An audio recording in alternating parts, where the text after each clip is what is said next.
हाँ, चलिए एक ऐसी सिचुएशन की कल्पना करते हैं जहाँ एक कमरे में एकदम सन्नाटा है। और वहां उस कमरे के बिल्कुल बीचों बीच कोई खड़ा है और हर एक इंसान की नजर सिर्फ उसी पर टिकी हुई है। एग्जैक्टली सोचे तो वो कितना प्रेशर वाला मोमेंट होता है।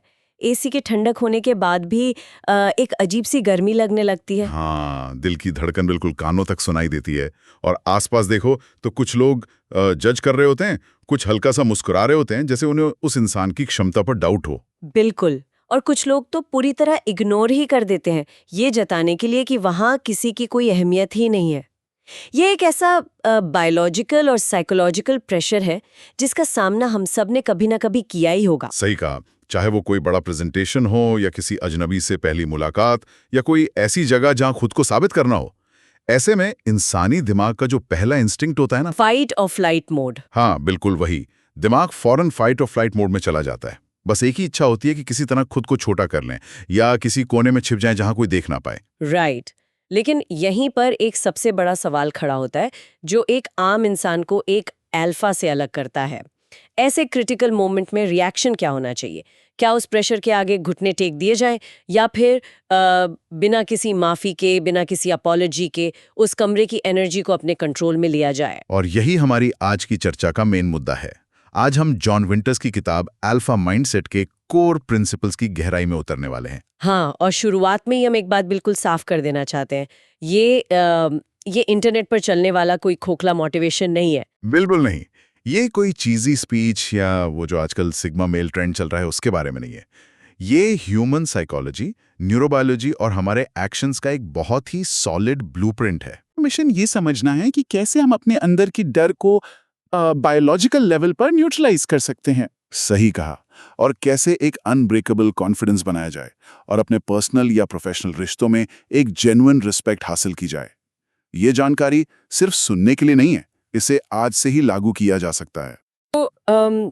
चलिए सफर की शुरुआत उस चीज से करते हैं जो दुनिया की हर बड़ी सफलता की नींव है, ट्रू सेल्फ कॉन्फिडेंस। हाँ, सोसाइटी में कॉन्फिडेंस को लेकर एक बहुत बड़ा भ्रम है। लोगों को लगता है कि ये कोई जन्मजात खूबी होती है। ओह हाँ, जैसे कुछ लोग पैदा ही किसी लकी चार्म के साथ हुए हैं और उन्हें कभी डर ही नहीं लगता। एग्जैक्टली। लेकिन ये सबसे बड़ा मिथ है जिसे ये किताब बहुत ही साइंटिफिक तरीके से तोड़ती है। असली और ना हिलने वाला कॉन्फिडेंस कोई मैजिक ट्रिक नहीं है। ये डेवलप होता है डिलिबरेट प्रैक्टिस से। डिलिबरेट प्रैक्टिस मतलब जैसे हम जिम में जाकर मसल स्ट्रेन करते हैं, वैसा कुछ? नहीं नहीं नहीं, इसे इतना सिंपल मत समझिए। इसे एक तलवार बनाने की प्रक्रिया की तरह देखना चाहिए। एक मजबूत तलवार को पहले आग की भट्टी में लाल होने तक तपाया जाता है और फिर उस पर बार बार भारी हथौड़े से चोट की जाती है। अच्छा, तो डिलिबरेट प्रैक्टिस का मतलब खुद को एम्बैरेसमेंट और डर की भट्टी में डालना है? बिल्कुल। और फिर बार बार एक्शन के हथौड़े से अपने माइंडसेट को शेप देना होता है। किताब में इसका एक बहुत बढ़िया रियल लाइफ एग्जाम्पल दिया गया है, पब्लिक स्पीकिंग का। खड़ा रहे थे, उनका गला सूख गया था। वाओ! और लोग वहां बैठकर हंस रहे होंगे। एग्जैक्टली। ऑडियंस हंस रही थी और अंदर ही अंदर ऑथर सोच रहे थे कि बस अब सारी क्रेडिबिलिटी खत्म। ये एक ऐसा पल होता है जहां दिमाग का एमिगडाला पूरी तरह हाईजैक हो जाता है। एमिगडाला यानी दिमाग का वो हिस्सा जो खतरे को प्रोसेस करता है। सही पकड़ा। एमिगडाला को लगता है कि इंसान किसी स्टेज पर नहीं खड़ा, बल्कि किसी भूखे शेर के सामने खड़ा है। अब ऐसी सिचुएशन में ज्यादातर लोग क्या करते हैं? मुझे लगता है वो दोबारा कभी स्टेज पर जाने का सोचते भी नहीं होंगे। बिल्कुल। वो मान लेते हैं कि ये मेरे बस की बात नहीं है। लेकिन अल्फा माइंडसेट यहां पर एक अलग रास्ता चुनता है। ऑथर ने भागने की बजाय डिलिबरेट प्रैक्टिस का इस्तेमाल किया। उन्होंने अपने दिमाग के न्यूरल पाथवेज को दोबारा बनाना शुरू किया। अच्छा, तो मतलब छोटी स्पीचेस से शुरुआत की होगी। हाँ, पहले सिर्फ 2-3 लोगों के सामने, फिर 10 लोगों के सामने। हर बार जब वो फेल हुए तो उन्होंने अपने दिमाग को ये सिग्नल दिया कि देखो, मैं फेल हुआ पर मैं जिंदा हूं। वाह, ये बहुत पावरफुल है। हर छोटे फेलियर ने उनके अमिगडाला के ओवर रिएक्शन को कम कर दिया। सही कहा। और इसका नतीजा ये हुआ कि आज वो हजारों लोगों के सामने या कैमरास के आगे बिना इस बात की परवाह किए बोल पाते हैं कि कोई उन्हें जज कर रहा है। क्योंकि उनका दिमाग अब उस सिचुएशन को खतरा मानता ही नहीं है। ये एकदम फैसिनेटिंग है। पर यहाँ हमें इंटरनल और एक्सटर्नल कॉन्फिडेंस के बीच का जो डिफरेंस है वो भी समझना पड़ेगा।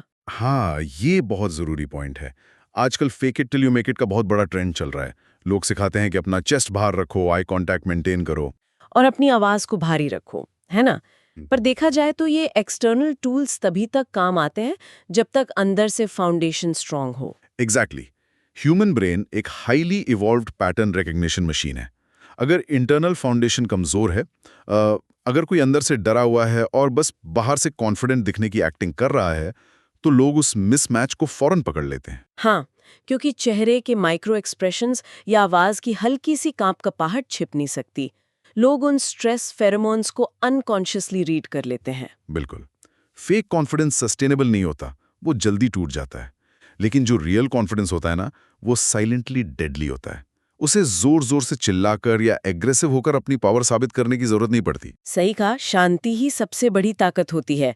और ये इंटरनल शांति तब आती है जब इंसान अपनी कमजोरियों को लेकर पूरी तरह सेल्फ अवेयर हो। हाँ, और हमारी सोसाइटी में तो अक्सर यही सिखाया जाता है कि अपनी कमजोरियों पर पर्दा डालो। पर अपनी कमजोरियों को इग्नोर करना ही इनसिक्योरिटी को जन्म देता है। बिल्कुल, जब अपनी वीकनेसेस को एक्सेप्ट कर लिया जाता है तो कोई दूसरा इंसान उनका इस्तेमाल हमारे खिलाफ कर ही नहीं सकता। अल्फा माइंडसेट ये नहीं सोचता कि सब कुछ परफेक्ट है। वो सोचता है कि हाँ, मुझ में ये कमियां हैं और मैं हर दिन उन्हें ठीक कर रहा हूं। और इस इंटरनल कॉन्फिडेंस को सपोर्ट करने के लिए डेली रूटीन का बहुत डायरेक्ट कनेक्शन होता है। जैसे फिटनेस, ग्रूमिंग और डाइट वगैरह। एग्जैक्टली। क्लीन डाइट और 7 से 8 घंटे की डीप स्लीप। ये सिर्फ लाइफस्टाइल चॉइसेस नहीं है, ये हमारे नर्वस सिस्टम के शॉक एब्जॉर्बर्स हैं। अगर शरीर थका हुआ है, नींद पूरी नहीं हुई है, तो बॉडी में कॉर्टिसोल यानी स्ट्रेस हार्मोन हाई रहेगा। और एक थके हुए शरीर से नेचुरल अथॉरिटी या कमांडिंग एनर्जी तो कभी नहीं आ सकती। सही कहा। एक्सटर्नल फिजिकल डिसिप्लिन सीधे तौर पर इंटरनल साइकोलॉजिकल कॉन्फिडेंस को बढ़ाता है। और यहां पर सबसे बड़ा माइंडसेट शिफ्ट फेलियर को देखने के नजरिए में आता है। मतलब एक आम इंसान सोचता है कि फेल हुए तो लोग क्या कहेंगे, पर अल्फा माइंडसेट ये देखता है कि फेल हुए तो सीखने को क्या मिलेगा। बिल्कुल। वो देखते हैं कि क्या काम नहीं कर रहा और अगली बार ज्यादा स्मार्ट तरीके से अटैक करते हैं। अब जब ये सॉलिड इंटरनल बेस बन जाता है, तो सवाल उठता है कि इस एनर्जी को, इस नई ताकत को लगाना कहाँ है। राइट। और ये हमें हमारी चर्चा के अगले हिस्से की तरफ ले जाता है, सेफ जोन से बाहर निकलना, बड़ी सोच और एम्बिशन। हाँ, किताब एक बहुत ही कड़वा सच सामने रखती है। अगर जिंदगी में सिर्फ सरवाइव करने का गोल है, जैसे सिर्फ एक साधारण सी जॉब करना, वीकेंड्स का इंतजार करना, तो एक कंफर्टेबल सेफ जोन में रहकर अल्फा माइंडसेट तो कभी अनलॉक नहीं होने वाला। एग्जैक्टली। दुनिया ऐसे लोगों को इग्नोर कर देती है जो सिर्फ कंफर्ट जोन में रहते हैं।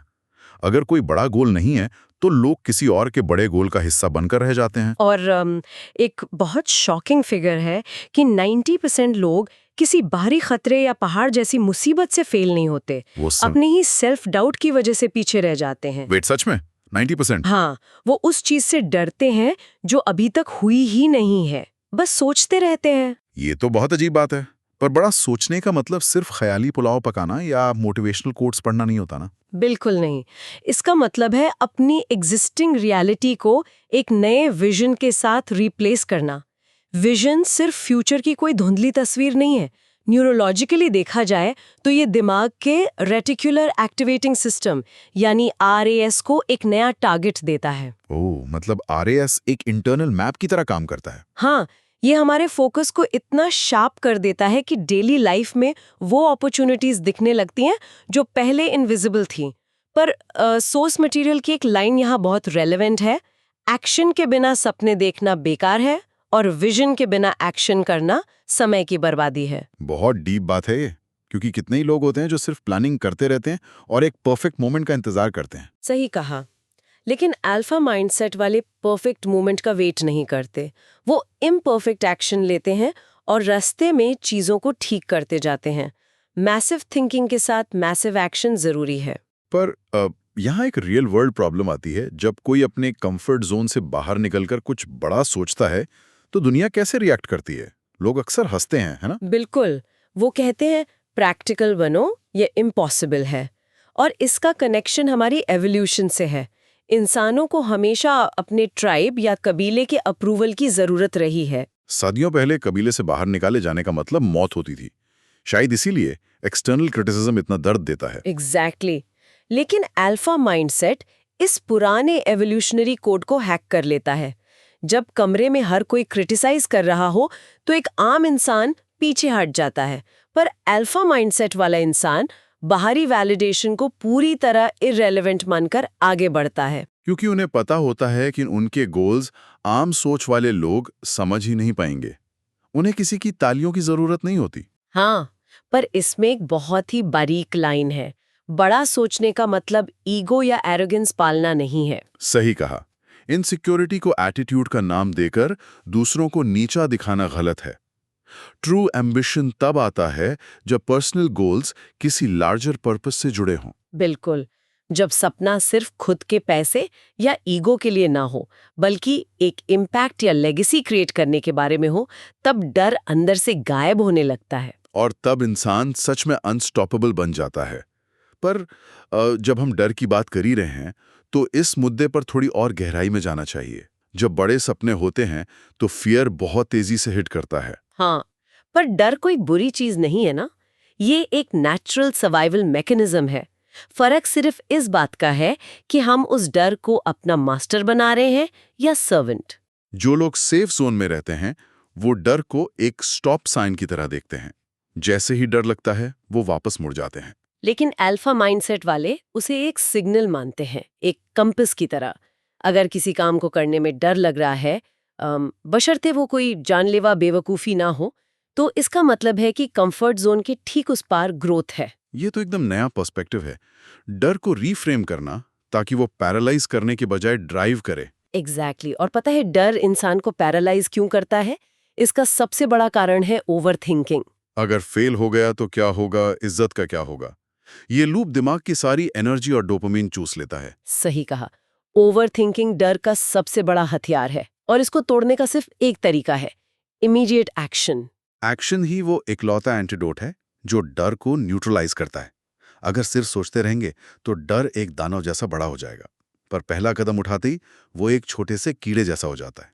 हाँ, पर इसका मतलब आंख बंद करके खाई में कूदना नहीं है। रिस्क कैलकुलेटेड होना चाहिए। और इस किताब में डर को जड़ से खत्म करने के बहुत ही प्रैक्टिकल साइकोलॉजिकल स्टेप्स दिए गए हैं। अच्छा, वो 4 स्टेप्स क्या हैं? पहला स्टेप है विजुअलाइजेशन। इसे साइकोलॉजी में स्ट्रेस इनोक्यूलेशन कहते हैं। डर वाली सिचुएशन को दिमाग में इमेजिन करना और फिर खुद को वहां शांत और फोकस्ड देखना। मतलब दिमाग को पहले से ट्रेन कर देना ताकि असलियत में वो पैनिक ना करे। बिल्कुल। दूसरा स्टेप सबसे पावरफुल है, माइक्रो एक्सपोजर। इसे सिस्टमैटिक डिसेंसिटाइजेशन कहते हैं। रोजाना जानबूझकर छोटे छोटे अनकंफर्टेबल काम करना। जैसे अगर सोशल एंजाइटी है, तो लिफ्ट में किसी अजनबी से बस 10 सेकंड बात करने की कोशिश करना। एग्जैक्टली। या ठंडे पानी से नहाना। इससे नर्वस सिस्टम सीख जाता है कि थोड़ा अनकंफर्टेबल होना सेफ है। फिर तीसरा स्टेप आता है फिजिकल प्रेपरेशन। हाँ, जो हमने पहले डिस्कस किया था, एड्रेनलिन रिलीज वाला पॉइंट। हाँ, अगर बॉडी वीक है तो वो एड्रेनलिन को हैंडल नहीं कर पाती और इंसान कांपने लगता है। पर फिट बॉडी उस एड्रेनलिन को पैनिक की जगह फ्लो स्टेट में बदल देती है। फिजिकल स्ट्रेंथ सीधे मेंटल स्ट्रेंथ बन जाती है। और आखिरी स्टेप क्या है? चौथा स्टेप है एक्शन ओवर एनालिसिस। परफेक्शन का इंतजार किए बिना तुरंत कदम बढ़ाना। 5 सेकंड के अंदर डिसीजन लीजिए, इससे पहले कि दिमाग 100 नए बहाने खोज दे। ये बहुत प्रैक्टिकल एडवाइस है। असली हिम्मत कोई फिल्मी हीरोइज्म नहीं होती जहां किसी जलती हुई बिल्डिंग में कूदना हो। रोजमर्रा की जिंदगी के छोटे डर और अनकंफर्टेबल कॉन्वर्सेशंस को कन्फ्रंट करना ही हिम्मत है। बिल्कुल। तो अब तक हमने इंटरनल वर्ल्ड को मास्टर करने की बात की, पर इंसान किसी वैक्यूम में तो रहता नहीं है। लाइफ में दूसरे लोग भी होते हैं। और यहां से शुरू होता है पावर और अट्रैक्टिव रिश्तों का निर्माण। रिश्ते जिंदगी के लिए एक एक्सेलरेटर भी हो सकते हैं और सबसे बड़ा ब्रेक भी। सही कहा। किताब एक बहुत डीप कॉन्सेप्ट सामने लाती है जिसे द मिरर इफेक्ट कहा गया है।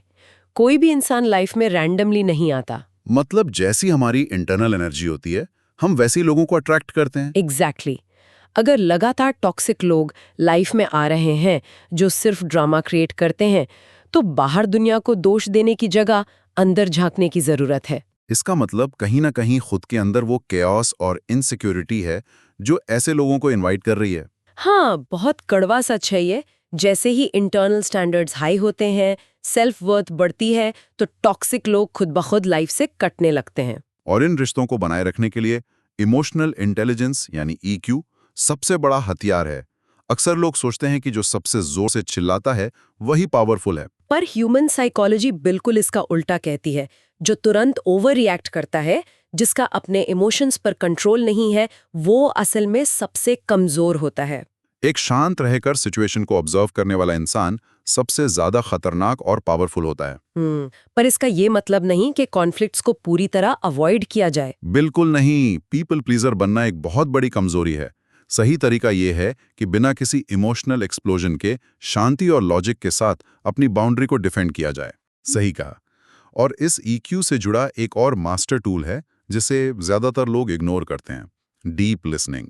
आजकल तो हर कोई सिर्फ बोलना चाहता है, दूसरों की सुनने का टाइम कहाँ है किसी के पास। लोग बस अपनी बारी का वेट करते हैं। एग्जैक्टली। पर डीप लिसनिंग का मतलब सिर्फ चुप रहना नहीं है। इसका मतलब है सामने वाले की बॉडी लैंग्वेज, उसके इमोशंस को जेन्युइनली समझना।